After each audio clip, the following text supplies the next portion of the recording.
Muy buenas tardes.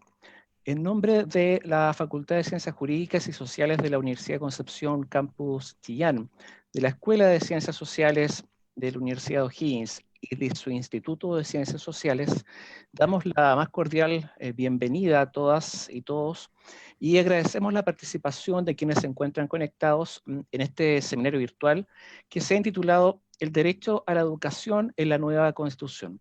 Se trata de una actividad organizada en conjunto por estas dos casas de estudios en que vamos a contar con el hospedaje y van a ser anfitrión nuestros amigos y colegas de la Universidad de Concepción. Se encuentra presente y antes de entrar ya en materia, voy a dejar con ustedes a Víctor Moreno, quien es jefe de carrera de la sede señalada. Buenas tardes, Marcelo.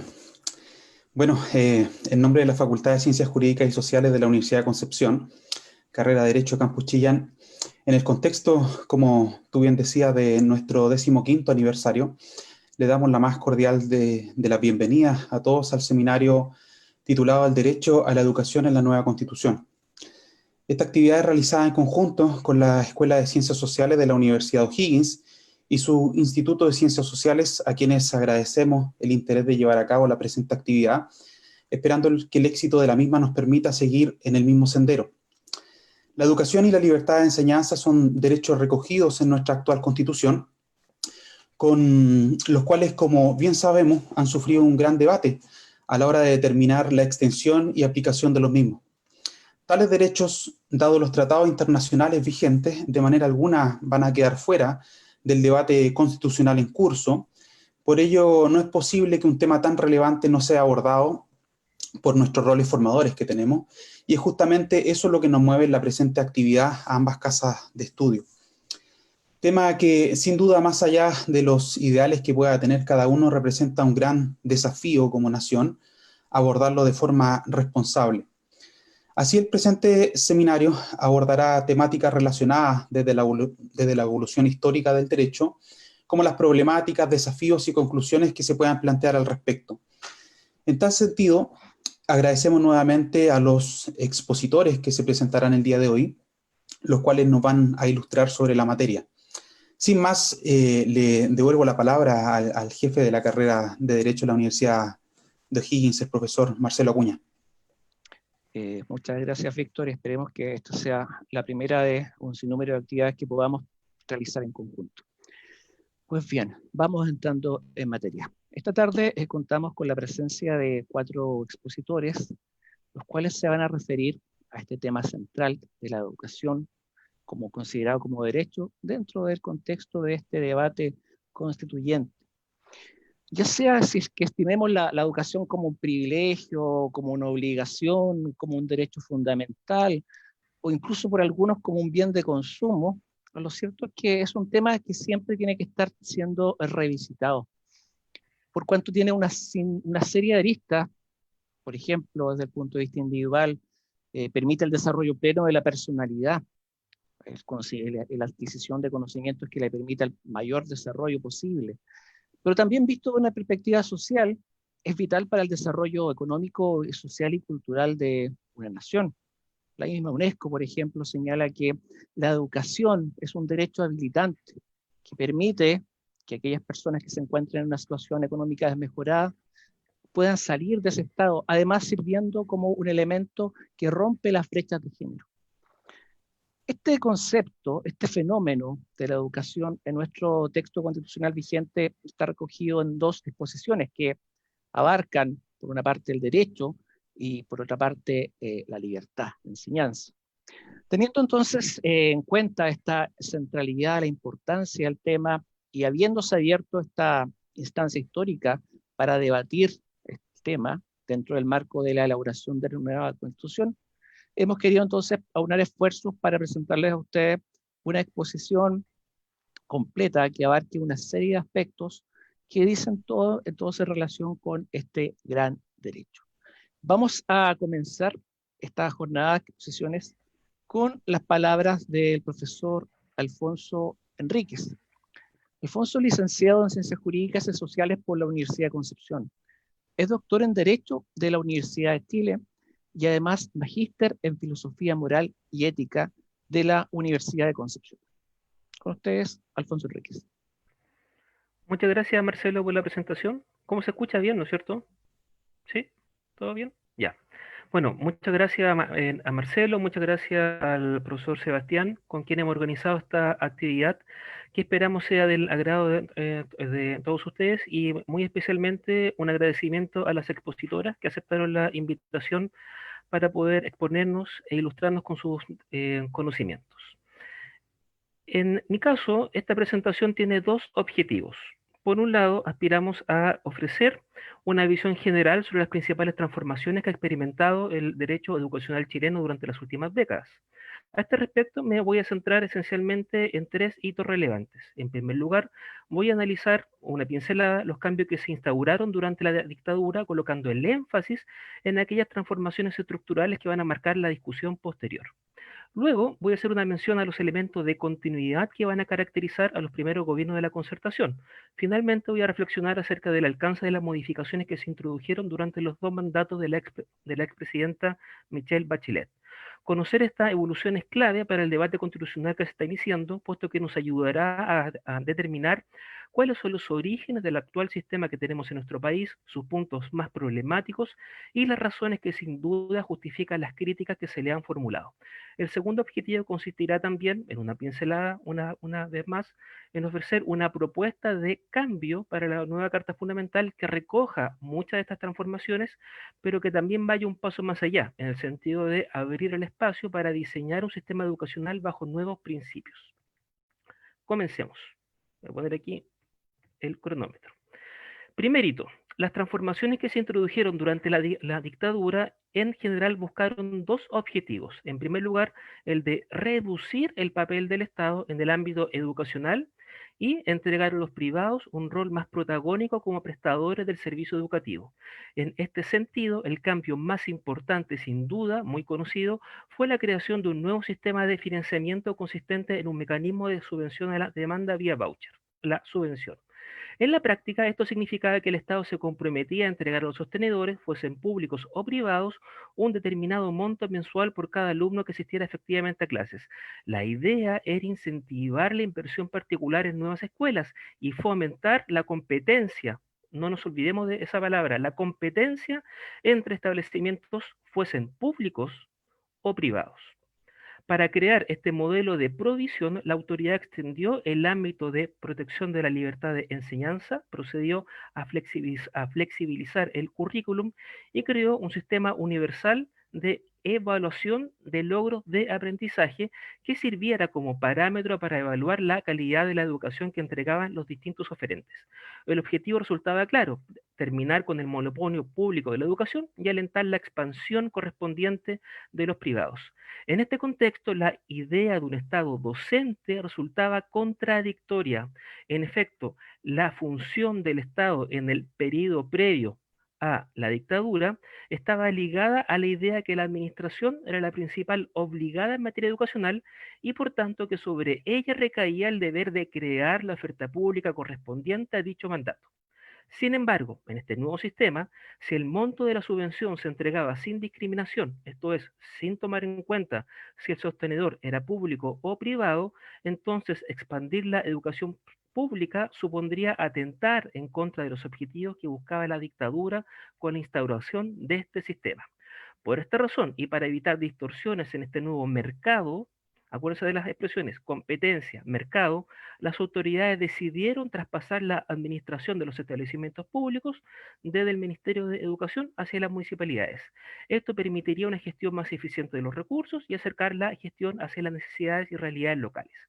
De esta forma se generó un sistema híbrido en el cual el ministerio mantenía la responsabilidad y la orientación curricular de los establecimientos y las municipalidades la administración del sistema. Desde un punto de vista centrado en la Carta del año 80, estas ideas se van a concretar en un marco en el cual apuntaba hacia la necesidad de proteger la dimensión de libertad presente en la educación.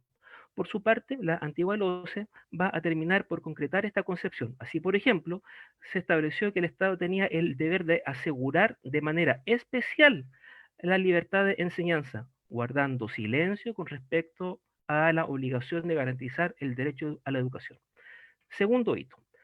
Por su parte, los primeros gobiernos de la concertación, esto hay que decirlo, mantuvieron subsistente este sistema, limitándose solamente a introducir algunos cambios que buscaban corregir sus deficiencias, pero sin cuestionar la lógica subsidiaria subyacente al mismo.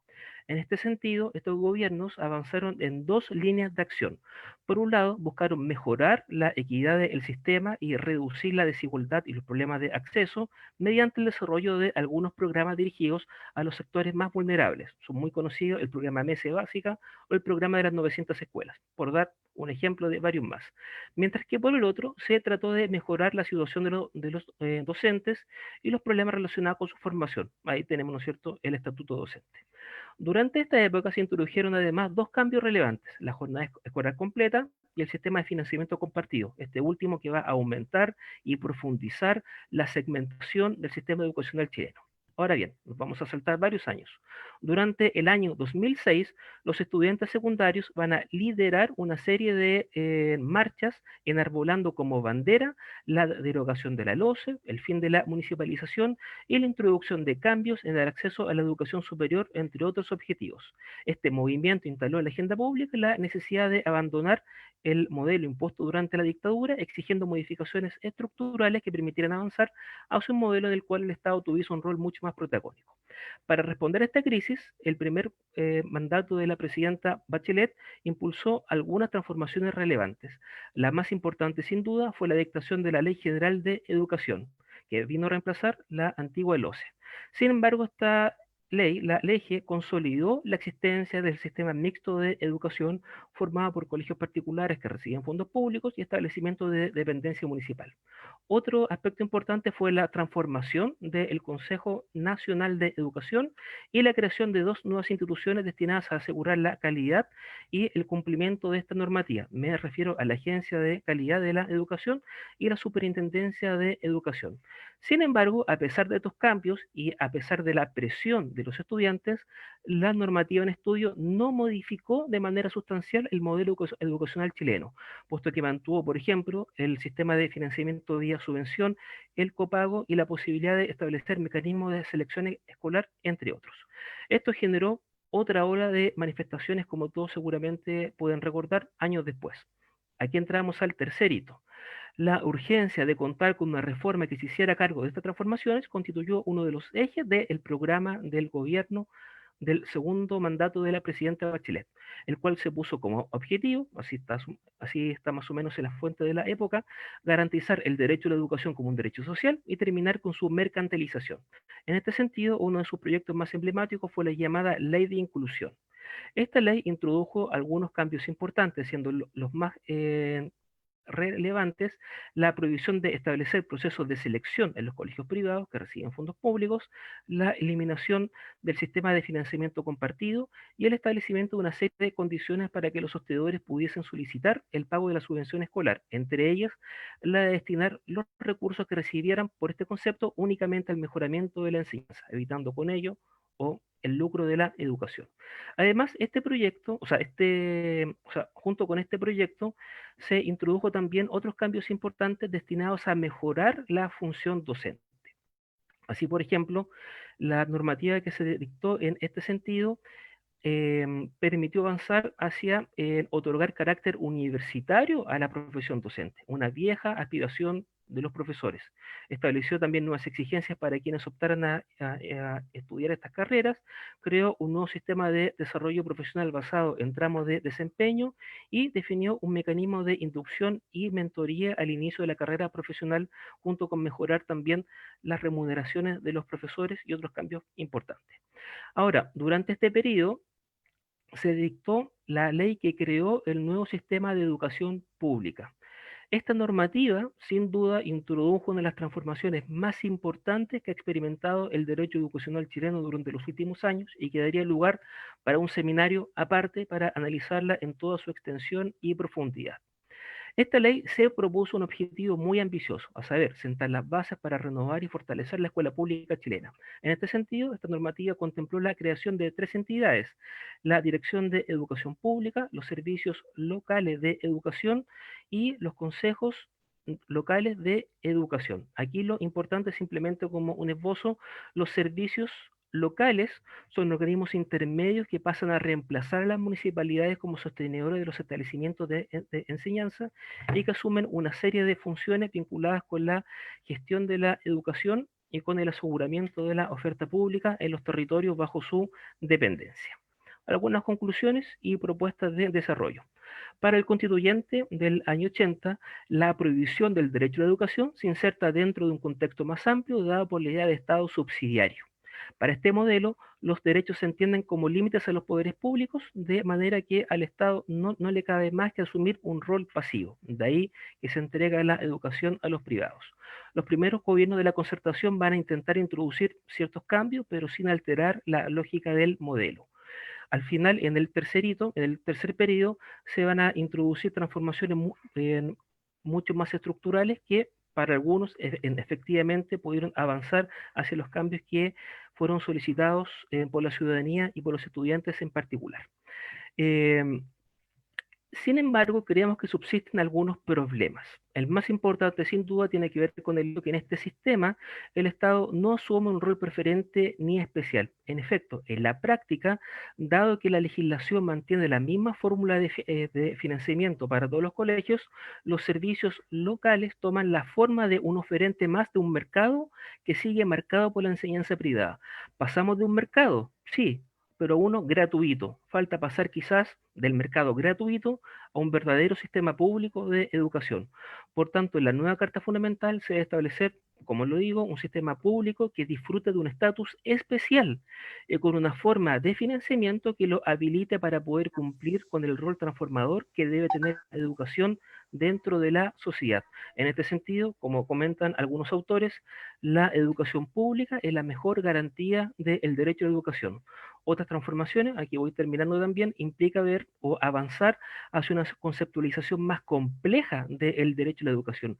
Este derecho no supone simplemente un derecho de acceso a la educación primaria o secundaria, sino que desde un punto de vista que yo sigo bastante, supone lo menos 4 dimensiones, que tiene que ver con la disponibilidad de la oferta educativa, con la calidad de la educación, con la necesidad de adaptar la enseñanza a las particularidades de los educandos, de sus familias, de sus comunidades y de sus territorios, y una dimensión propiamente de acceso que pone acento en la necesidad de eliminar y remover los obstáculos estructurales que impiden el acceso a la enseñanza en igualdad de condiciones.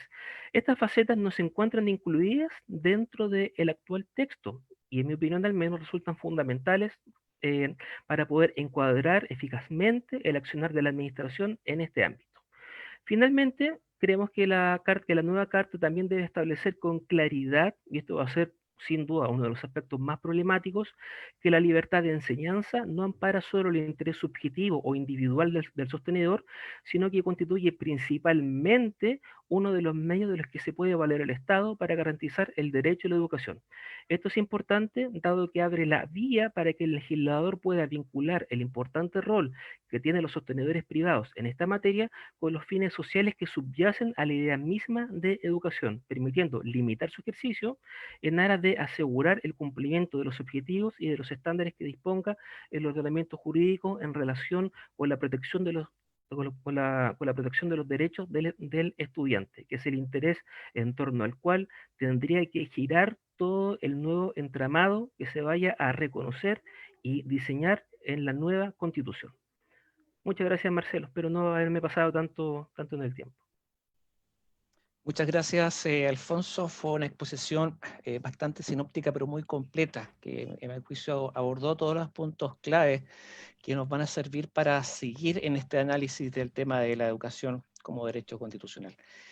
Antes de continuar, les quiero pedir a quienes nos acompañan a través de la transmisión en Facebook Live que las preguntas que les vayan surgiendo durante el desarrollo de las distintas exposiciones las formulen a través del chat de esa plataforma de manera que una vez terminadas las 4 intervenciones podamos planteárselas a sus respectivos expositores.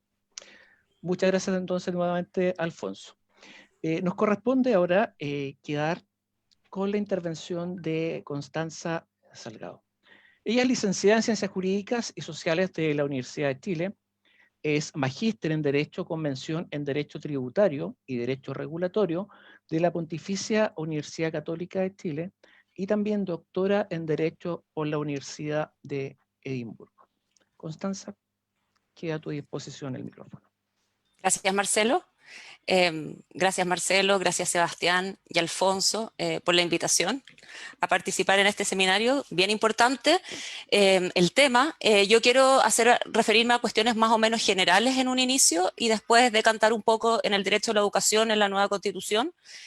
Y por eso quería partir con la idea del constitucionalismo social en un inicio. La Constitución lo que hace es configurar el poder político. La Constitución en ese sentido configura el poder y establece, por ejemplo, que el poder va a ser centralizado, descentralizado, va a estar en la figura del presidente o no en el presidente, establece la forma en que se van a tramitar las leyes y en ese sentido el poder político va a poder tener relevancia institucional. Pero no solo eso, la Constitución no solo configura el poder, sino que también le establece límites al poder. Y esa fue la idea original del constitucionalismo liberal, la idea de que los derechos eran un límite al poder. Y esas fueron las constituciones, uno diría, que existieron durante todo el siglo XVIII y todo el siglo XIX. Lo que hace el constitucionalismo social y lo que empieza a ocurrir a inicios del siglo XX es el surgimiento, la emergencia de los derechos sociales. Ya los derechos sociales son, a diferencia de los derechos civiles y los derechos políticos, los derechos sociales no le piden al Estado que se abstenga de intervenir en ciertas esferas, sino que le exigen al Estado que actúe. Ya que actúe en ciertas esferas, le dan un mandato y le dan ciertas finalidades. La finalidad de propender al bienestar de todos los miembros de la nación o del país. Y la idea del constitucionalismo social se puede justificar desde dos grandes perspectivas. La primera es decir que la libertad sin condiciones materiales es una libertad vacía. En ese sentido, lo que hace el constitucionalismo social es utilizar la palabra libertad, el concepto libertad, y señalar básicamente que la libertad meramente formal o la ausencia de intervención estatal no es la única libertad, que también es importante tener condiciones materiales para poder realizar esa propia libertad, para poder realizar los derechos civiles y políticos. Y otra justificación que da el constitucionalismo es la idea de igualdad. Ya la idea de que, y es una idea que yo voy a volver en un rato más, que es la idea de que con independencia de que vivamos en sociedades de clase, es decir, que vivamos en estados capitalistas en que la propiedad está desigualmente distribuida, eso no significa que la desigualdad va a permear todas las esferas de la vida humana. La idea del constitucionalismo social es decir que puede haber diferencias de clase, diferencias de ingreso, en ese sentido no haber una igualdad material absoluta, pero tienen que haber ciertas esferas en que todos puedan sentir que la clase no es relevante y que todos son igualmente ciudadanos. Y esa es la idea, diría yo, que empieza esta comprensión de la igualdad o de la ciudadanía, de que con independencia de que tengamos ingresos distintos, todos tenemos cierta igualdad en ciertas esferas como la educación, la salud, la previsión, en que todos somos igualmente dignos en el acceso y la calidad de los servicios que recibimos, es la forma en que se empezaron a construir todos los estados de bienestar a lo largo del siglo XX. Es esta idea la que empuja la construcción de los estados de bienestar y la construcción del derecho a la educación. En Chile no fue indiferente a todo este proceso del constitucionalismo social. Y lo consagra derechos sociales en la Constitución bien temprano, en la Constitución de 1925, garantiza el derecho a la educación. Y eso se contrapone, o eso es un derecho nuevo, si uno mira las constituciones anteriores no consagraban derechos sociales, reconocían la libertad de enseñanza, y es la Constitución de 1925 la que establece el deber del Estado de entregar educación, establece el derecho a la educación, y se comienza a construir entonces toda esta estatalidad diseñada, todo este estado de bienestar diseñado para otorgar bienestar a sus miembros, a los ciudadanos dentro de ciertas esferas. Y acá es interesante porque el derecho a la educación es uno de los primeros derechos en el constitucionalismo en general en el mundo y en el derecho chileno, en el constitucionalismo chileno. Y es interesante ver cómo terminó con la reforma constitucional de 1971. Yo creo que va a ser bien importante, porque la reforma constitucional de 1971, pese a que fue firmada por Allende como una forma de garantizar de que Allende no iba a sobrepasar ciertas libertades, tenía una conciencia súper clara acerca de cuál era el rol del Estado y el rol del privado. Déjenme leer lo que hace el Estatuto de Garantías, la reforma constitucional de 1971, básicamente es asegurar la libertad de enseñanza, asegurar la libertad académica, la autonomía de las universidades, la libertad de cátedra, si uno se da cuenta, puras libertades, pero tiene una idea que no está presente en la Constitución de 1980, como dijo Alfonso, que lo que establece, y acá leo, es que lo que dice la Constitución, la reforma constitucional, es que, y acá leo, la educación es una función primordial del Estado que se cumple a través de un sistema nacional del cual forman parte las instituciones oficiales de enseñanza y las privadas que colaboren en su realización. Nótese bien, las privadas que colaboren en su realización. Y luego dice, en la reforma constitucional dice, solo la educación privada gratuita y que no persiga fines de lucro recibirá del Estado una contribución económica que garantice su financiamiento de acuerdo a las normas que establezca la ley. O sea, si uno se da cuenta, el constituyente de 1971, la reforma de 1971, pese a que uno la puede ver como un estatuto de garantías de libertades frente a Allende, tenía muy claro el rol, incluso en esta como digamos, constitucionalización de ciertas libertades, tenía muy claro el rol de la educación, de que el privado solo era un colaborador del Estado y que solo iba a recibir una subvención si es que ofrecía educación gratuita y si es que no seleccionaba, etcétera, cosas que vimos que recién se alcanzó el 2015 con el gobierno de Bachelet. Bueno, la dictadura hace una refundación social y económica y constitucional. Alfonso ya habló de esa refundación, que es básicamente establecer una institucionalización del derecho a la educación y un rol subsidiario del Estado. Y la Constitución es afín a este proyecto. Se ha discutido mucho cuánto la Constitución promovió o protegió esto. Yo creo que hay varios factores que contribuyen además de la Constitución, pero sin duda es relevante en la educación dos cuestiones que son a mi juicio que es importante destacar. Por un lado, las trampas constitucionales, lo que se han llamado las trampas constitucionales. En el ámbito educacional operaron muy fuertemente, mucho más que en el ámbito previsional, mucho más que en el ámbito de la salud. ¿Por qué? Por dos razones. Por una parte, porque la ley de educación, la LOCE, exige un quórum para su reforma de 4/7. Eso significó que en el fondo nunca hubo un quórum, la mayoría necesaria para reformar la LOCE que creó la dictadura, que estatuyó la dictadura durante los 80 y finalmente en 1990 fue una de las últimas leyes antes de la llegada de la democracia. Y segundo lugar, por el rol que tiene el Tribunal Constitucional. Y eso es lo que va a hablar, supongo, Sebastián, cuál es el rol, cuál es la interpretación que el Tribunal Constitucional ha dado del derecho a la educación. Ahora, lo que es interesante es que el derecho a la educación y los derechos sociales en general están consagrados en la Constitución de 1980. O la Constitución de 1980, perdón, pero la Constitución de 1980 utiliza el lenguaje de los derechos sociales. Entonces la pregunta es cómo, si la Constitución de 1980 utiliza el lenguaje de los derechos sociales, con independencia de estas trampas constitucionales, no es posible no fue posible tener un derecho social realmente social a la educación. Y en mi juicio, la cuestión más central, aparte de las trampas, es la consagración del principio de subsidiariedad, que también habló Alfonso. Como Alfonso señalaba, el principio de subsidiariedad no está expresamente señalado en la Constitución, pero es parte de la cultura interpretativa que emergió y que protegió esa Constitución. ¿Y qué es lo que señala el principio de subsidiariedad? El principio de subsidiariedad, entendido a la chilena, hay varios autores que han mostrado que el principio de subsidiariedad se puede entender de diversas formas mucho más sociales o solidarias, pero el principio de subsidiariedad entendido en la manera a la chilena, principalmente en la manera en que lo entendió Jaime Guzmán y todos los intérpretes que utilizaron, las actas constitucionales, hicieron una interpretación originalista de la Constitución, etc., entendían el principio de subsidiariedad simplemente en su aspecto negativo, como el deber del Estado de abstenerse, de intervenir en ciertas esferas y dándole una primacía al rol del mercado. Y eso significa para la educación que el Estado, la función más importante del Estado era sostener un mercado y dar educación, y dar educación en su defecto a los que no pudieran acceder al mercado, pero subsidiándolo. Es por eso que uno le llama la atención, o probablemente Sebastián va a señalar, cómo incluso el Tribunal Constitucional, con este principio de subsidiariedad en mente, llegó a decir que los privados tenían derecho a la subvención educacional, de que los privados tenían un derecho a la subvención educacional con independencia de si cobraban o no, con independencia de si seleccionaban o no a sus estudiantes.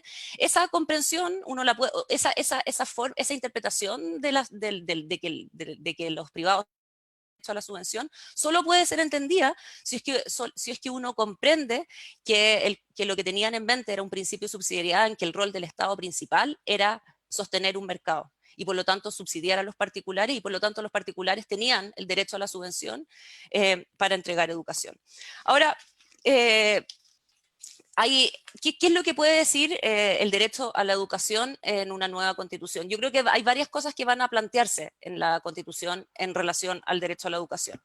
Y de partida yo creo que una de las cuestiones más importantes va a ser tratar de superar esta idea del Estado subsidiario y superar la idea que surgió a su alero de los derechos sociales como derechos como mínimo, es decir, como derechos para los que no pueden acceder al mercado, para que accedan a una educación pública, que en ningún caso puede ser de superior calidad que el mercado, porque si no el mercado perdería su sentido, ¿cierto? Esta idea que uno podría interpretar el estallido quiere superar, esta idea de igual dignidad, requiere entender los derechos sociales como derechos, yo diría, en su sentido originario, como derechos de ciudadanía, es decir, como derechos de igualdad.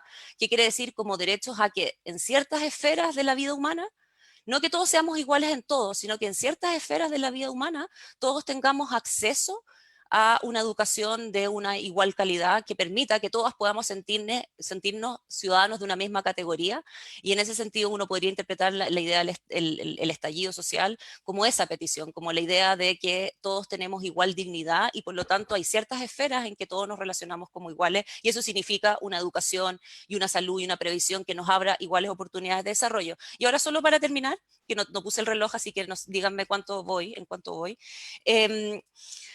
¿Qué es lo que la nueva constitución se van a discutir en primer lugar si se consagran o no se consagran derechos sociales? Y esa va a ser una discusión ardua, ya la de la posibilidad de consagrar o no consagrar derechos sociales. La segunda cuestión que va a ser importante discutir va a ser si es que esos derechos y en qué medida van a ser accionables ante tribunales, ¿ya? Y esa es la otra discusión relevante. La tercera discusión relevante es el nivel de detalle con el que se va a constitucionalizar los derechos sociales.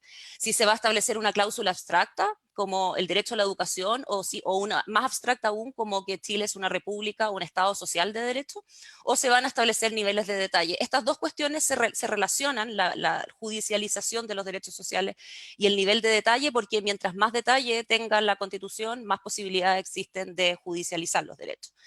Y finalmente, ¿cuáles van a ser los principios guía de consagración de los derechos sociales? Y ahí yo me ciño a lo que decía Alfonso, que es la idea de que la nueva constitución tiene que, además de consagrar derechos sociales, utilizar un lenguaje distinto, ¿ya? Un lenguaje que enfatice básicamente dos cosas. Uno, que los derechos sociales tienen que abrir iguales oportunidades de desarrollo a todos.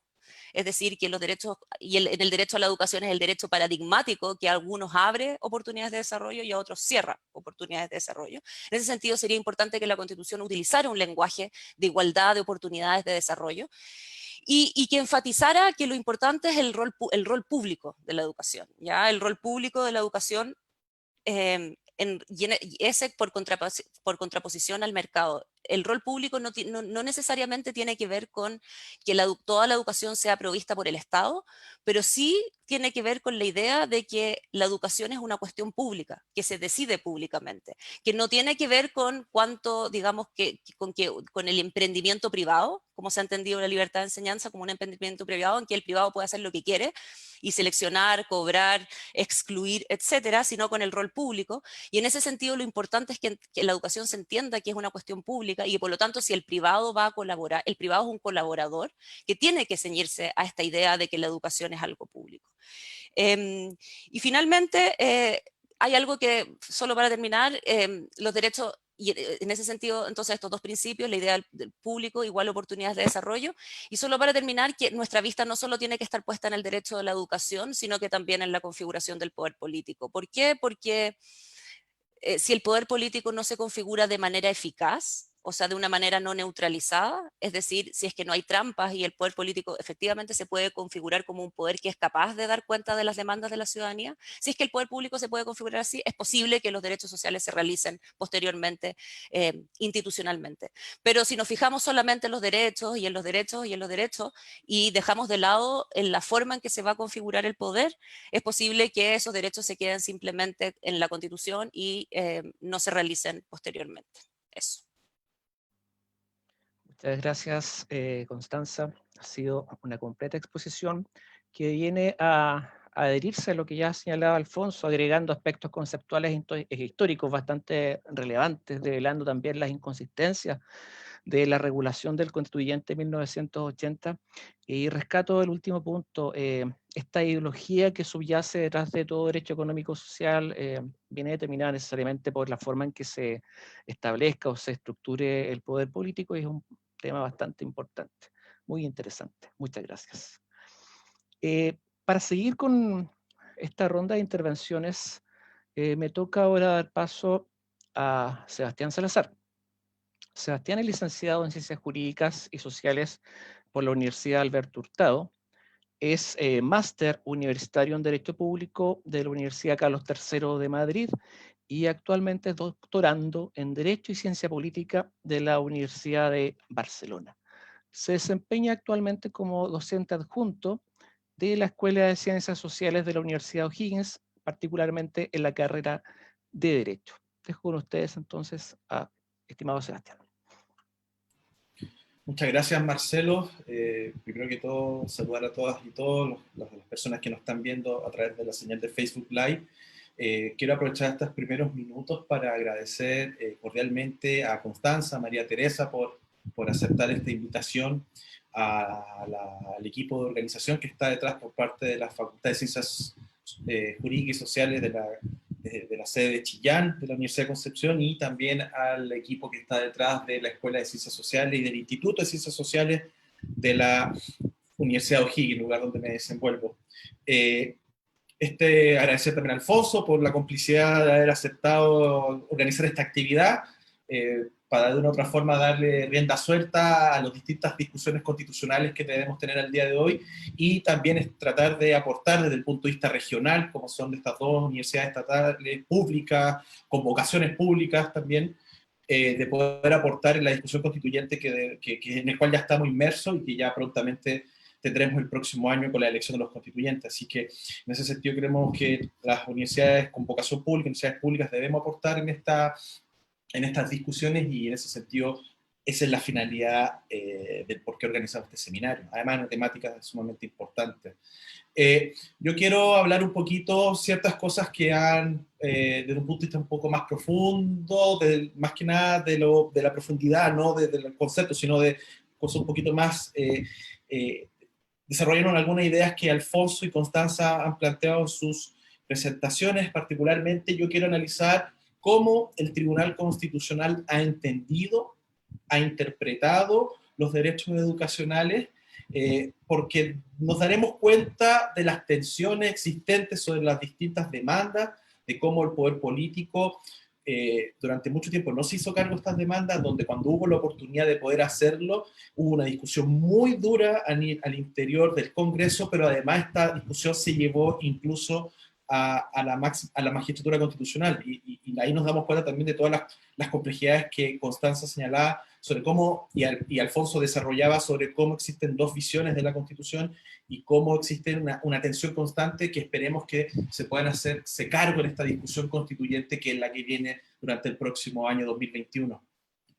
En este sentido, la idea mía es concentrarme principalmente en lo que ocurrió en la reforma educacional impulsada por el segundo gobierno de la expresidenta Michelle Bachelet durante el año 2014-2018, porque fueron alrededor de 36 leyes aprobadas, de las cuales 17 fueron a control preventivo de constitucionalidad y abordaron muchísimas materias, ya se mencionaron algunas, como la ley de inclusión, pero también hubo el administrador provisional de los institutos de educación superior, estamos hablando de unas mejoras a los asistentes de la educación, se abordó el tema de la universidad estatal, las universidades públicas, el nuevo sistema de educación pública, etcétera, etcétera, etcétera. Y particularmente quiero mencionar una, que es la ley 20.842, que también se aprobó en este periodo, en este vendaval de normativa educacional.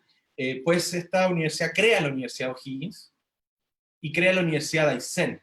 Las últimas dos regiones del país que no contaban con presencia de universidades públicas. Y para mí es un orgullo poder desenvolverme en una de estas y también tratar de colaborar lo máximo posible en este proceso de formación y consolidación de este proyecto en la región.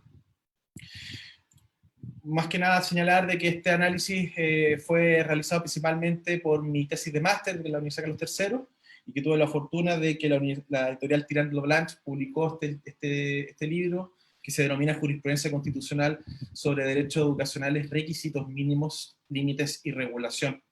Y en esta materia nosotros, ya para entrar allá en más mayor profundidad, nosotros identificamos que existen dos tensiones interpretativas dentro del Tribunal Constitucional sobre cómo entender la libertad de enseñanza y cómo entender al derecho a la educación, particularmente cómo se estructuran estos requisitos mínimos que se establecieron en la libertad de enseñanza, que lo establecen las leyes orgánicas constitucionales, que como Constanza señaló, tienen un quórum excepcional de 4/7, pero que adicionalmente deben ir a control preventivo obligatorio en el Tribunal Constitucional, y adicionalmente cómo se entendió la situación de la regulación de la Constitución, de los aspectos constitucionales en materia educacional. Cómo el legislador puede o no puede regular ciertas materias. Y en ese sentido, lo que nosotros observamos en este punto es que existen dos posiciones antagónicas sobre cómo entender política, pero también interpretativamente el rol que cumplen los derechos educacionales, tanto el derecho a la educación y a la libertad de enseñanza, en la medida de algunos preocuparse por una vocación más pública y otros preocuparse, como señalaba Alfonso con sus palabras, en una vocación mucho más orientada hacia la competencia entre los oferentes y adicionalmente en la generación de un mercado en el cual participan entidades públicas y entidades privadas en igualdad de condiciones e en igualdad normativa. Existe un criterio que se ha identificado como restrictivo extensivo sobre cómo se regulan los requisitos mínimos en la libertad de enseñanza, y un criterio que yo he denominado también esencialista deferente sobre esta relación entre hasta qué punto el legislador puede desarrollar o no los derechos fundamentales reconocidos en el artículo 19, número 10 y 19, número 11. Derecho a la educación y libertad de enseñanza. Para partir sobre la primera tensión, mencionar sobre los requisitos mínimos. Estos son los que regulan los niveles de enseñanza básica y media, los requisitos generales para que el Estado cumpla por estos niveles, y los requisitos para el reconocimiento oficial, a todo nivel educacional, desde el más básico hasta la época universitaria. Por lo tanto, estamos hablando de los aspectos más esenciales de la regulación educacional y del mercado educacional, o del sistema educacional, si lo queremos plantear en estos términos. No existe una coherencia en esta materia. No existe un desarrollo sistemático. Lo que ocurre al final es que existen estas dos tensiones. Hay una tensión, un criterio que es expansivo, en el que todas las intervenciones, todas las regulaciones que se hacen por parte del legislador son consideradas en primera instancia como requisito mínimo. Y esto es importante porque, y aquí entramos profundizando una idea que desarrolló Constanza, las trampas, los enclaves, los cerrojos. ¿Por qué? Porque si todo es requisito mínimo, cualquier regulación es requisito mínimo, por lo tanto todo debe ser aprobado con 4/7, por lo tanto por un supramayoritario, pero adicionalmente debe ser controlado obligatorio y preventivamente por el Tribunal Constitucional. Y esto ya ocurrió en materia de los controladores, en los controladores de las instituciones de educación superior. Por lo tanto, si todo es requisito mínimo, por lo tanto todo debe ser controlado, y eso genera un problema respecto a la deliberación democrática y adicionalmente sobre el rol del legislador y también el rol de control que tiene el Tribunal Constitucional. Pero existe otra visión también, una visión que considera un concepto restrictivo en el que reconoce que muchas de estas materias no son leyes orgánicas constitucionales, son materias de ley simple y por lo tanto no vale este tipo de control ni tampoco vale este quórum especial. Hay una discrepancia también sobre la materia. Y en esto cayeron aspectos como, por ejemplo, las atribuciones reconocidas a la Subsecretaría de Educación Parvularia, al administrador provisional y al administrador de cierre de instituciones de educación superior, etc. Pero quizás lo más complejo tiene que ver con los aspectos que señalan tanto Alfonso como Constanza sobre la subvención educativa y el rol de los sostenedores. Aquí la discusión giraba en torno a entender que prácticamente toda esta regulación debería ser requisito mínimo y por lo tanto entra a regularse, a controlarse y tener estos quórums especiales.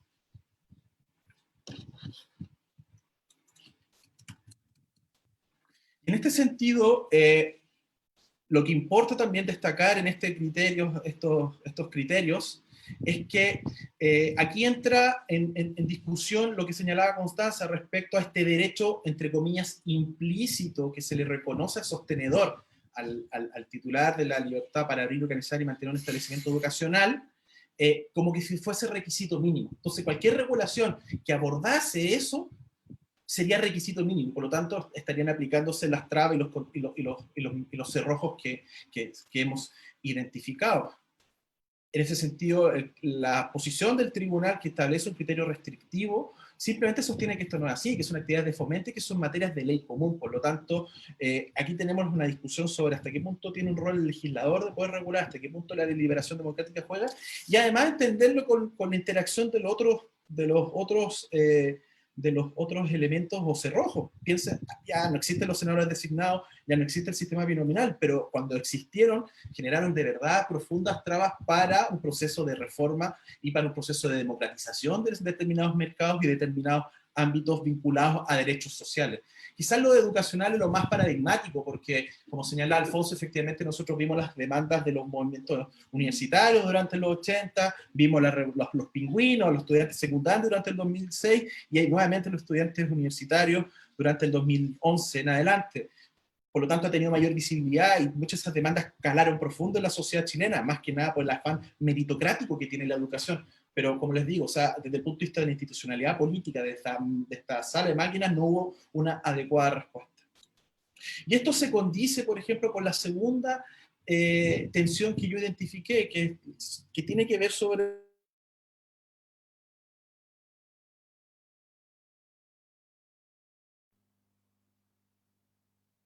Parecerse nos quedó un poco pegado nuestro expositor. Vamos a esperar unos minutos que restablezca conexión.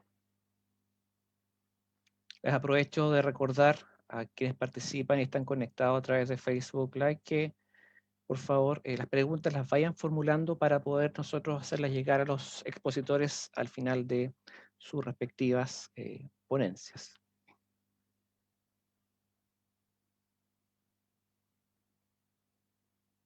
Me dicen que ya viene de vuelta Sebastián.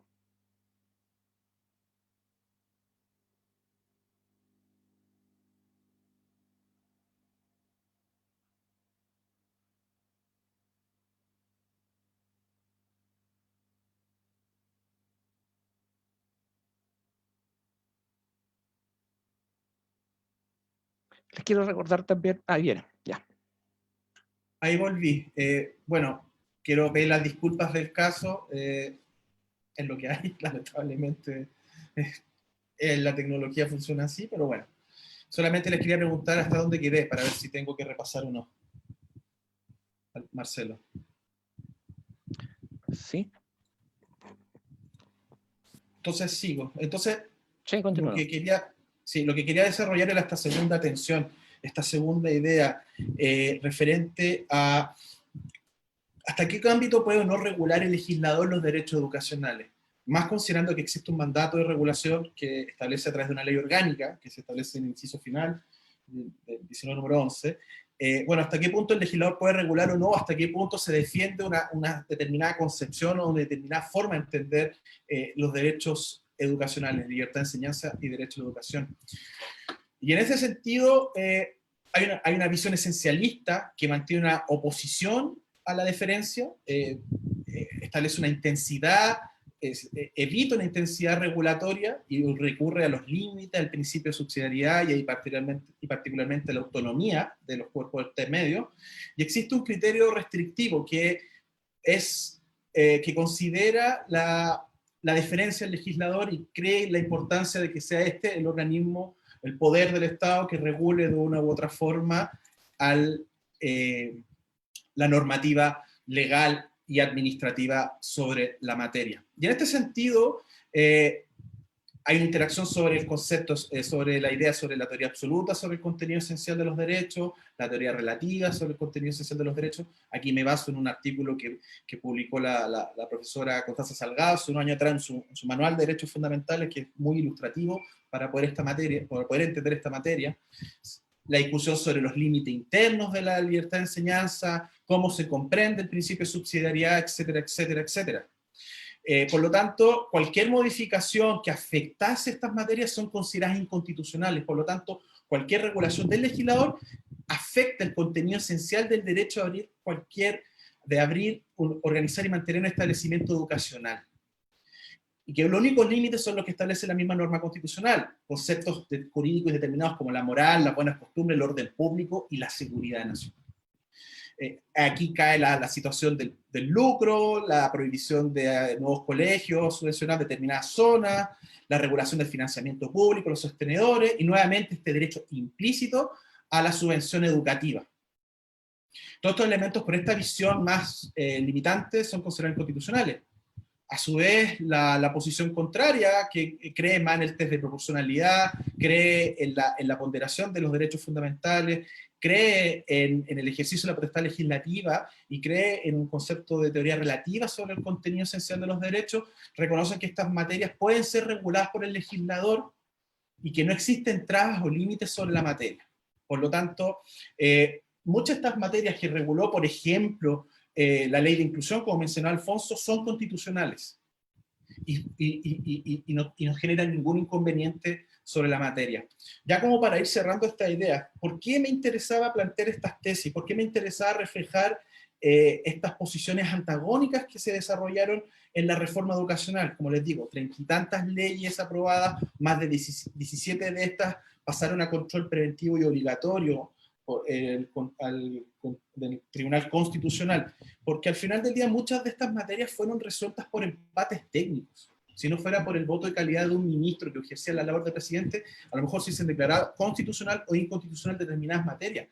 Lo que refleja es que no existe un consenso sobre el ámbito educacional, no existe un consenso sobre el modelo de sistema o mercado educacional, y que creo que es sumamente necesario que en la nueva constitución, que la convención constitucional se haga cargo de esta distinción, porque nos encontramos con diferencias antagónicas que son brutales. Y en este sentido, ya para ir concluyendo, más que nada, lo importante que nos podamos hacer cargo, como lo señalan tanto Alfonso como Constanza, es que nos hagamos cargo del rol del Estado en materia del sistema o mercado, que nos hagamos el rol también de los padres, de los menores o de los niños, niñas y adolescentes, y los niveles de autonomía progresiva que podamos reconocer en ella o no. Hay una serie de dicotomías que es sumamente importante entender, y también entender y la importancia, y con esto cierro, la importancia que cumple la educación, sobre todo en un proceso constituyente como en el que vivimos al día de hoy en Chile, de transmitir no solo conocimientos técnicos y específicos para prepararnos en un mercado laboral, sino que también la transmisión de valores, principios e ideas como el respeto a la democracia, la tolerancia, el pluralismo, etcétera, que son muy necesarios en el periodo histórico en que nos encontramos el día de hoy.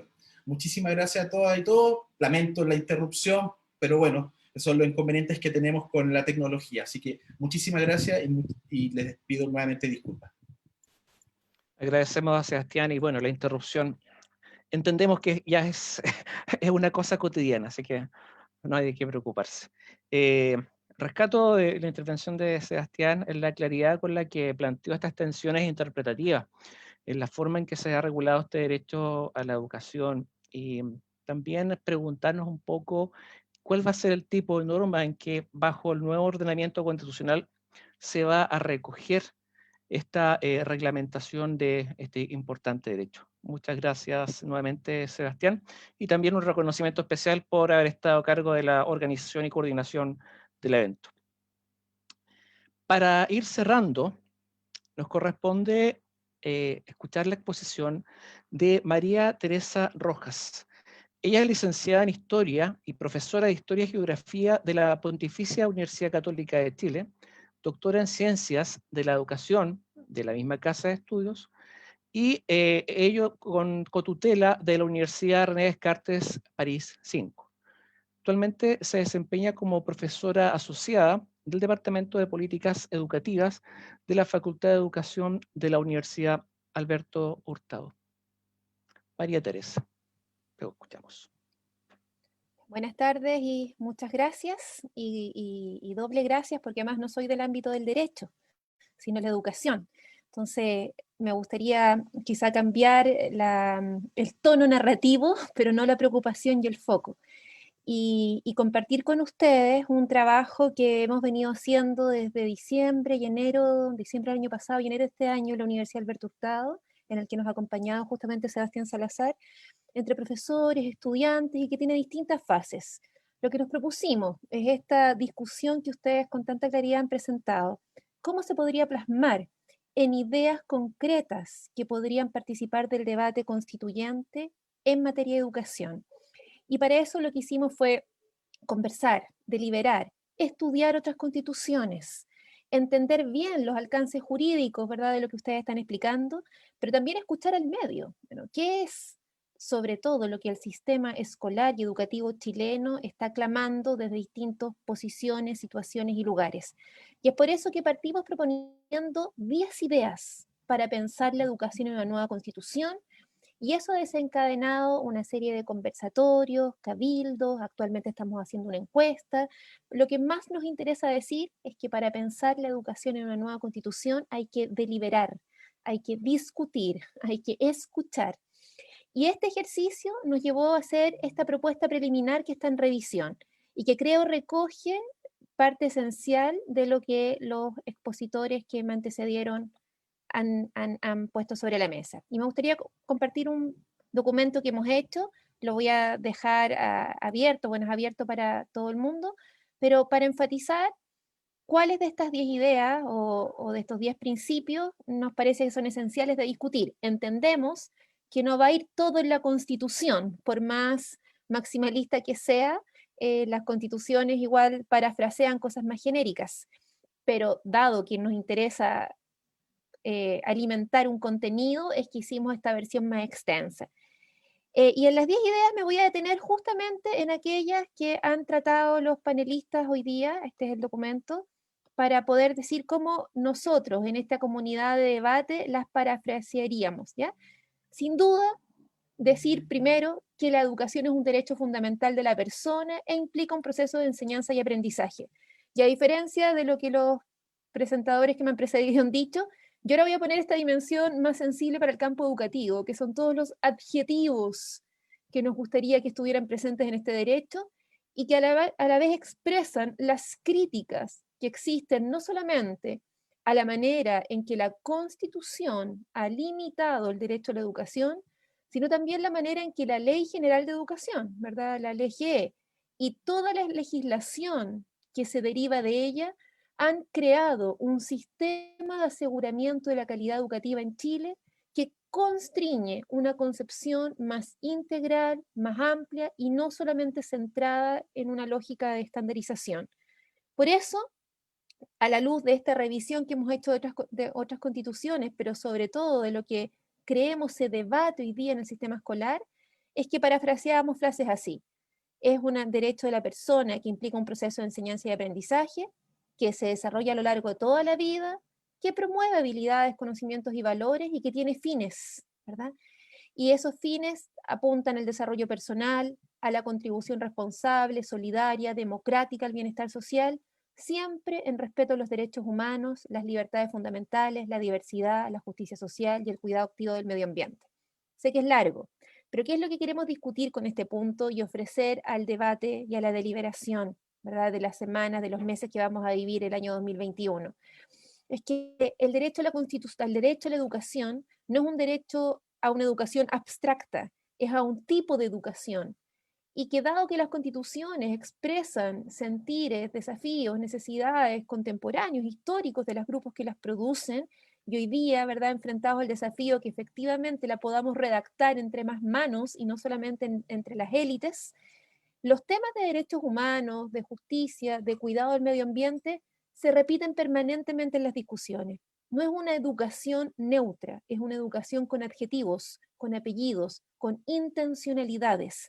Por tanto, el Estado no solamente resguarda el derecho a acceder a la escuela, sino a formarnos en un espacio público que propenda a cuestiones vinculadas a la democracia, al desarrollo y especialmente a la sustentabilidad ambiental. Nuestra segunda idea apunta a algo que dijeron con creces los panelistas anteriores, ¿verdad? Es un derecho fundamental que debe ser garantizado por el Estado. Es lo que no hace la Constitución del año 80. Y a pesar de que la ley GE, ¿verdad?, que es la expresión específica que se reforma en el año 2009 y que tiene una concepción de educación mucho más amplia de la que había consignado la Constitución del año 80, aún así la ley GE prioriza, ¿verdad?, por resguardar la libertad de enseñanza y no el derecho garantizado que supone acciones explícitas del Estado para lograr que todos accedamos a un bien más o menos homogéneo. Y por lo mismo, acá parafraseamos e insistimos que el Estado es el primer responsable de que todas las personas tengan acceso a una educación de calidad, gratuita, laica, equitativa. Nos seguimos con estos adjetivos, ¿no? No es una educación a secas, es una educación conforme las exigencias, las demandas y los desafíos sociales del siglo XXI. No solamente mirando a Chile, sino también mirando al mundo y a los desafíos internacionales que ello supone. La tercera idea que discutimos tiene que ver con qué va a reconocer el Estado, ¿verdad? ¿Quiénes son los llamados a ofrecer la educación? Y hoy día, como decían también los panelistas anteriores, la Constitución y también la Ley GE establece que la provisión de la educación en Chile es mixta, cuestión que no se inventa en el año 80, por cierto, sino que forma parte de la creación del sistema escolar chileno del siglo XIX en adelante.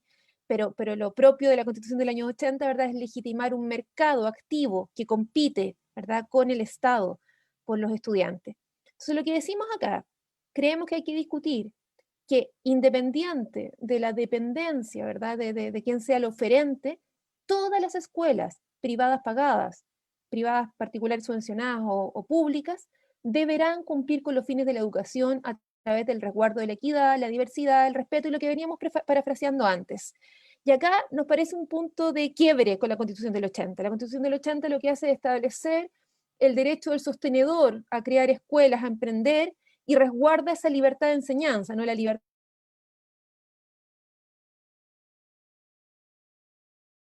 de la enseñanza del oferente por sobre los fines educativos de niñas y niños. ¿Ya? Ese es el punto central que queremos insistir en este punto. ¿Me escuchan bien? Ya, seguimos entonces. Y acá un punto de discusión y polémica, porque como decían los panelistas, la ley de inclusión que se aprobó el año 2015 en el segundo gobierno de Bachelet establece la prohibición de selección y de copago. El copago en una eliminación gradual, ¿verdad?, que va a llevar unos buenos años poder otorgar el subsidio estatal y como intercambio del copago que hacía la familia, pero al menos el principio ya está regulado. Y la selección, porque se creó un nuevo sistema de admisión, ¿verdad?, que no mira notas, no mira antecedentes personales, no mira religión de los padres, sino que es ciega, ¿verdad?, y lo que importa es el derecho del niño a entrar a cualquier escuela, independientemente sea particular subvencionada o municipal o pública hoy día. ¿Qué queremos decir acá? No basta con que la Constitución, la nueva Constitución, regule lo público. Es absolutamente indispensable regular el espacio de los privados pagados. Uno podría decir, pero si es solamente el 8% de los estudiantes los que asisten a la escuela particular pagada, menos, porque las escuelas de élite, ¿verdad?, más altamente selectivas económicamente, no son más del 4%, ese grupo tan pequeñito es el que detenta los privilegios, ese grupo tan pequeñito es el que justamente sostiene la estructura de la desigualdad. Proponemos que hay que discutir que también las escuelas privadas pagadas, ¿verdad?, deben ofrecer y colaborar en una provisión de educación, ofrecer proyectos con sus sellos identitarios. Nos parece que eso es algo que hay que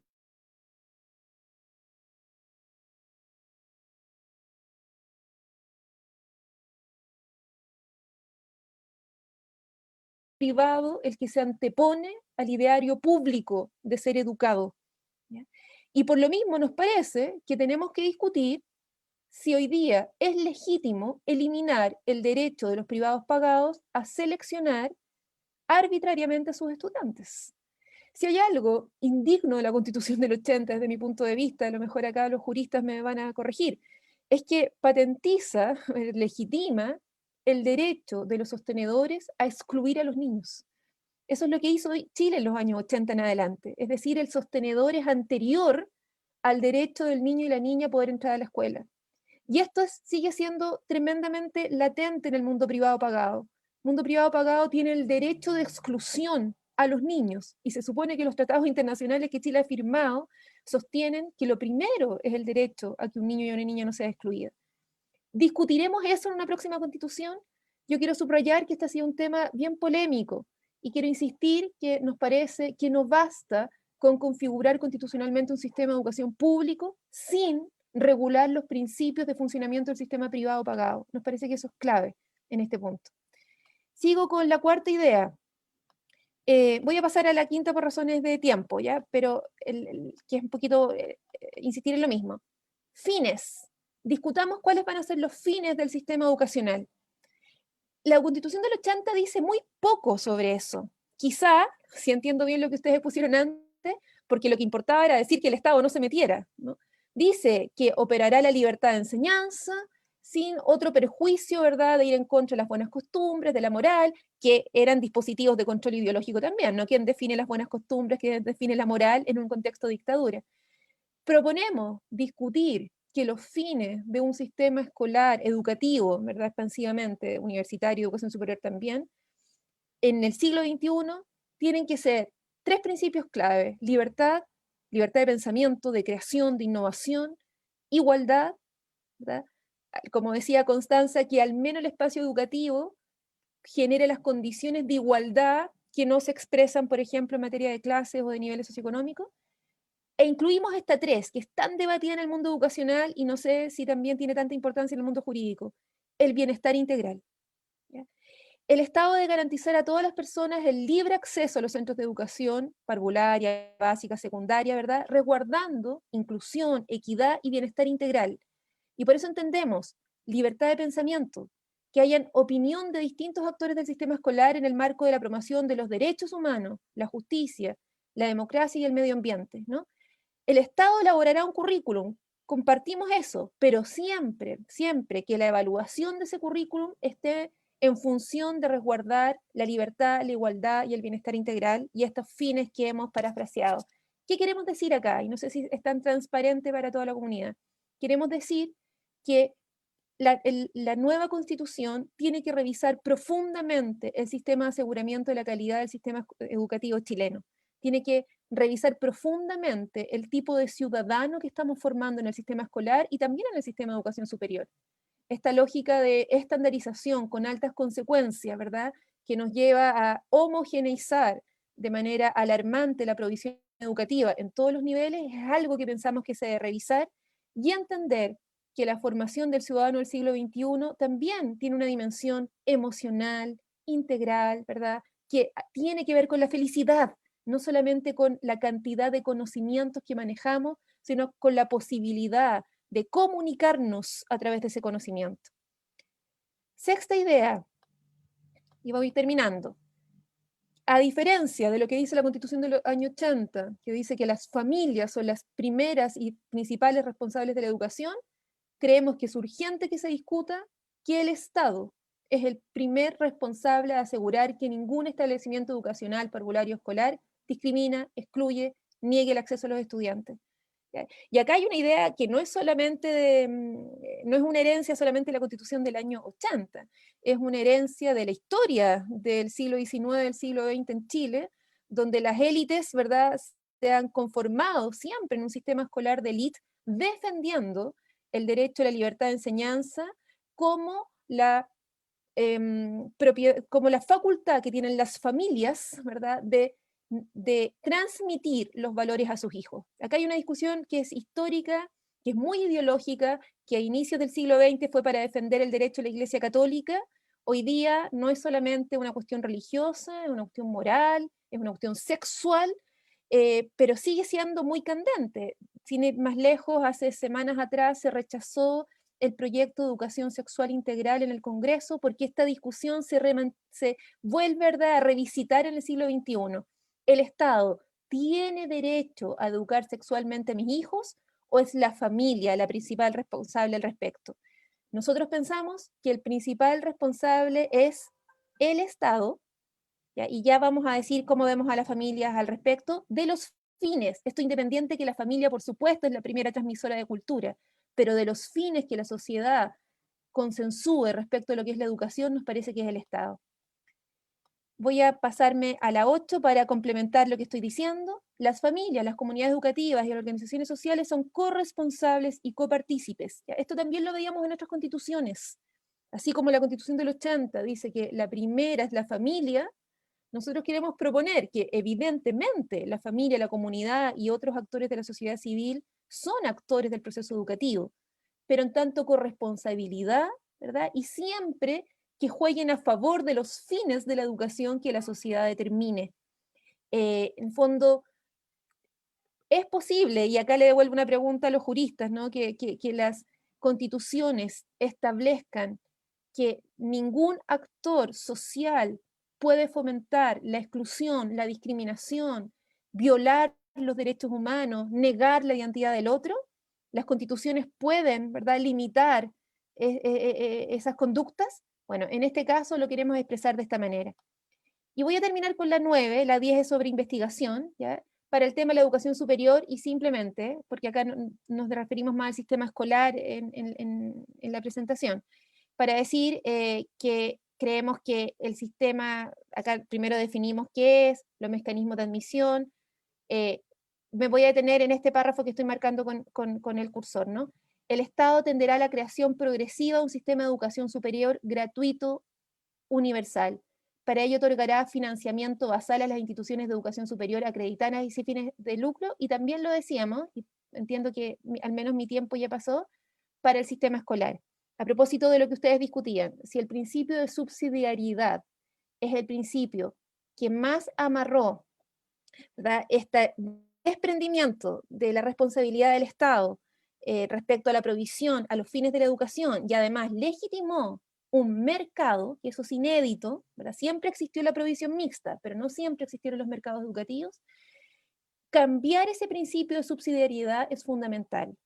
Proponemos discutir que el financiamiento de la educación debe ser a través de aportes basales, contingentes a la matrícula, como lo fue durante el siglo XX en Chile, pero no sujeto ni a resultados educativos como hoy día. Hoy día se condiciona el financiamiento al resultado CIMSE o a las lógicas de acreditación, ¿verdad? Y que garantice que no exista exclusión ni discriminación, como veníamos parafraseando desde la primera idea. Esos son, desde otro campo, en este caso la educación, las maneras como imaginamos podría decantar, operacionalizarse este debate, y además recoger todos estos adjetivos que yo mencionaba antes, que no es solamente el derecho a la educación, y esto lo quiero subrayar para terminar, sino el derecho a una educación que privilegie una formación ciudadana respetuosa del medio ambiente, de los derechos humanos, innovadora y con principios de inclusión y justicia social transversalmente. Muchas gracias. Gracias, María Teresa, una excelente presentación. Y yo quiero destacar lo refrescante que ha sido tu punto de vista para que desde fuera del derecho podamos ver con otra perspectiva estos temas, que muchas veces se empiezan a centrar en algo hermético que está casi a disposición de unos elegidos que tienen que utilizar palabras especiales y fórmulas sacramentales para poder entender esta materia. Y eso no es así. Nada más lejos que esto, y yo creo que precisamente el sello del proceso constituyente que viene es darle la palabra al pueblo, a la población, a la gente, a aquel ciudadano de pie que vive y siente lo que no es tener un derecho económico y social reconocido y amparado a nivel constitucional. En honor al tiempo, hemos seleccionado 3 preguntas. Ellas las voy a leer en este momento, señalando a quién van dirigidas para que, en el orden que ustedes estimen conveniente, las vayan respondiendo. La primera pregunta es para María Teresa. La hace Javier Bustamante. Dice: desde el punto de vista de las políticas públicas educativas y considerando su rol de educadora, ¿cuáles serían los aspectos más importantes que sí o sí debe tener la nueva Constitución en materia educacional? La segunda es para Constanza. La hace una alumna de nuestra universidad, Francis Alarcón. ¿Es el derecho a la educación universitaria un derecho fundamental? Y finalmente, para Alfonso, Javier Navarro pregunta: actualmente el derecho a la educación no está cubierto por el recurso de protección. ¿Debería el nuevo texto constitucional establecer una tutela judicial directa? ¿Cuáles serían las dificultades prácticas? Queda entregado quien quiera partir.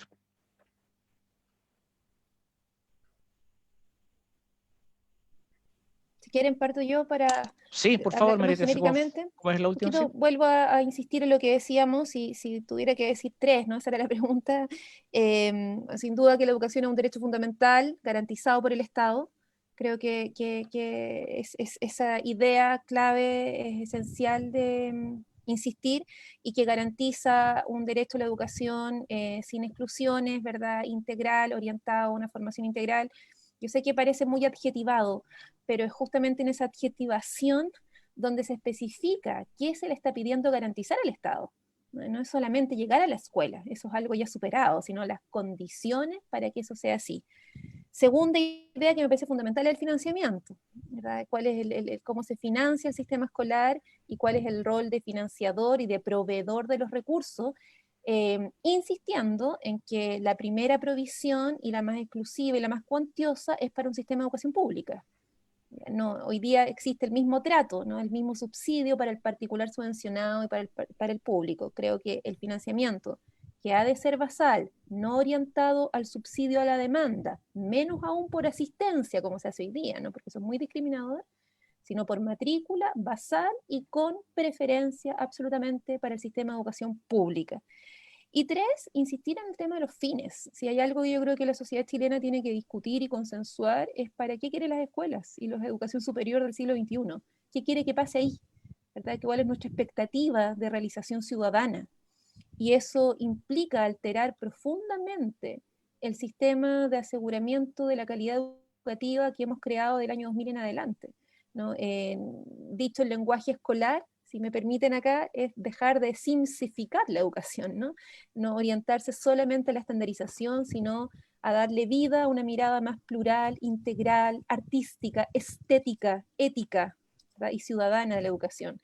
Esa discusión sobre el contenido de los fines ha de ser, espero, la más importante, más plural, más relevante, ¿verdad? Y más histórica también para el proceso que se viene.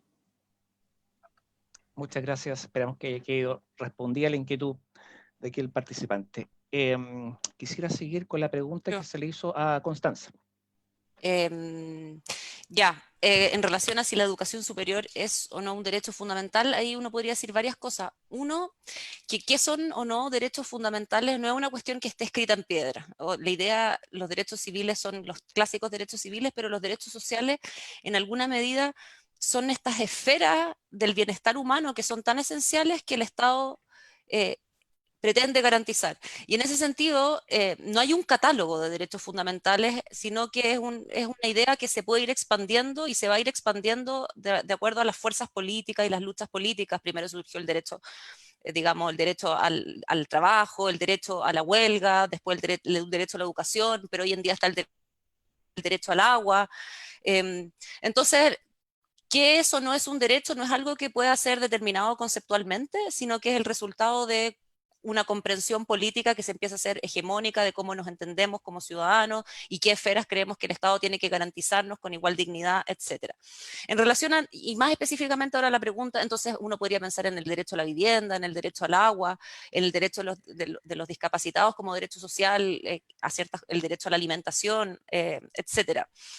Ahora, en relación a la educación superior, yo diría hay algunas distinciones que uno tendría que hacer en relación a la educación escolar. Yo no soy experta, pero por ejemplo en educación superior procede, por ejemplo, la selección, ¿cierto? Si un mínimo de selección, si yo quiero estudiar música o yo quiero estudiar algo, etcétera. Lo que uno diría, siguiendo a María Teresa, no cabe en la educación escolar, ¿cierto? No hay selección, no debiera haber selección en educación escolar. Ahora, si tú piensas en derecho a la educación superior, yo creo que lo que estás pensando es gratuidad en la educación superior. Y eso claramente es algo que perfectamente lo puede establecer la Constitución, la nueva Constitución. Las constituciones anteriores han establecido la gratuidad solo a nivel escolar, no a nivel de educación superior. Pero es algo que, digamos, no está cerrado, no está escrito, no es una cuestión conceptual, es una cuestión, digamos, de cómo nos entendemos políticamente y cuáles son las fuerzas políticas que son capaces de ser, digamos, de poder institucionalizar este derecho. Y hay buenas razones para hacerlo. Hoy en día que la calidad de vida depende tanto de nuestros salarios y nuestros salarios están tan determinados por lo que estudiamos, en que perfectamente uno podría, digamos, hacer un punto de establecerlo, digamos, no solo como una política pública a nivel legislativo, sino como un derecho fundamental a nivel constitucional, es decir, que sea garantizado constitucionalmente. Eso podría decir. Ok, clarísima la respuesta, Constanza, gracias. Alfonso.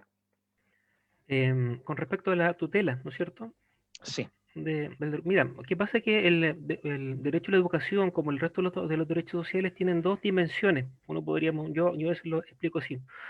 Una dimensión que es distributiva y otra que es adjudicativa. La distributiva tiene que ver con la forma como vamos a asignar estas prestaciones sociales, ¿ya? Entonces hay varias pautas de distribución. Para resumir, uno puede pensar en un modelo centrado en el mercado, en el cual las prestaciones se van a asignar a través del juego de la oferta y la demanda. Otro modelo, como lo comentaba Constanza, ¿no es cierto?, es el modelo del Estado social, ¿no es cierto?, que supone un paradigma distinto para poder distribuir estas prestaciones. Pero una vez que los derechos se reconocen, surge la pregunta, bueno, una vez que este derecho está garantizado, o sea, está en la Constitución, puede ser tutelado directamente a través de una acción en un procedimiento judicial especial o en general. Creo que una pregunta que tiene ciertas complejidades, pero para resumir, probablemente uno de los aspectos más problemáticos para incluir los derechos sociales en las constituciones sea el de la tutela, ¿ya? Generalmente se dice que los derechos sociales son caros, que carecen de contenidos, que implica darle espacio a los tribunales para que incurran en fenómenos relacionados con el activismo o con el gobierno de los jueces, etcétera.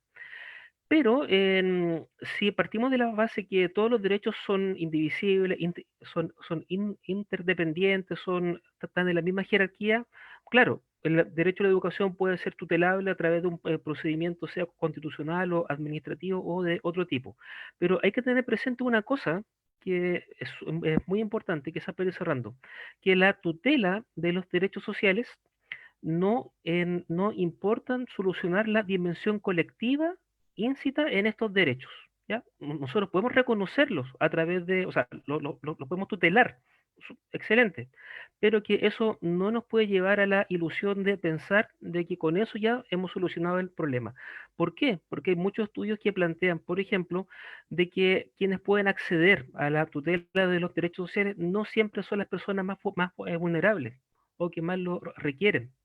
Por lo tanto, ¿podemos avanzar hacia la tutela? Sí, podemos avanzar hacia la tutela, pero con la salvedad de que eso no va a solucionar los problemas más distributivos o los problemas colectivos o sociales que subyacen a la idea de derecho a la educación, que en realidad son los verdaderos problemas de fondo. Okay. Marcelo, si Sí. me das me gustaría complementar un poquito lo que plantea Alfonso y creo que también va en la línea de lo que hemos avanzado. Yo creo que es sumamente importante también para pedir la exigibilidad de los derechos sociales y particularmente del derecho a la educación en este caso, es que también tenemos que sacar nuestra idea de que solamente a través de recurrir a tribunales podemos satisfacer estas necesidades. Y aquí también entra una idea de que lo señaló Constanza con la idea de la distribución del poder y cómo se organizan los organismos públicos, cómo se establecen los poderes del Estado. Porque perfectamente uno puede crear organismos, crear alguna autonomía constitucional que se vele por eso, como puede ser por ejemplo, puede ser un defensor del pueblo, o un ombudsman que puede tener alguna función así, o no sé, mejorar incluso la regulación actual que pueda tener el Instituto Nacional de Derechos Humanos, que a lo mejor no podrá regularse intensamente la Constitución, pero sí se puede establecer un mandato para que cumpla un rol mucho más asertivo. En fin, esto puede complementar el tema de la ley de presupuesto y cómo financiarlo, como lo sostenía María Teresa, etc. A lo que estoy dando con estos ejemplos, la importancia de potenciar también y entregar atribuciones y herramientas a organismos públicos que son necesarios a la hora de satisfacer derechos, más allá de entregar o reconocer una acción constitucional sobre un tema particular. Y creo que eso es una discusión muy potente que se debe dar en la nueva Constitución, porque al final del día implica cuál va a ser el rol del Estado en esta materia, cuál va a ser el rol del Estado y sus organismos, de sus poderes, para poder satisfacer adecuadamente los derechos y cumplir con las obligaciones tanto internacionales como su propio proceso constituyente de definición de prioridades. Gracias, Sebastián. Bien, vienen las palabras al cierre. En primer término, agradecer a todos quienes nos han acompañado en esta transmisión, agradecer también a los expositores y a las expositoras que nos han acompañado durante esta tarde, María Teresa, Constanza, Sebastián y Alfonso, y saludar nuevamente a nuestros amigos de la Facultad de Ciencias Jurídicas y Sociales, carrera de Derecho, sede Chillán, que se encuentran conmemorando estos 15 años de existencia. Vaya entonces para nosotros un reconocimiento especial de una universidad bastante más nueva, pero que aspira a proyectarse a futuro y a realizar una serie de actividades en conjunto entre ambas universidades, por cuanto responden a una misma vocación pública y también a una vocación regionalista. Así que esperamos que sea la primera de muchas actividades en que nos podamos encontrar, ya sea virtual o presencialmente, si las condiciones lo permiten. Muy buenas tardes y nos vemos en cualquier momento. Adiós. Gracias a todos.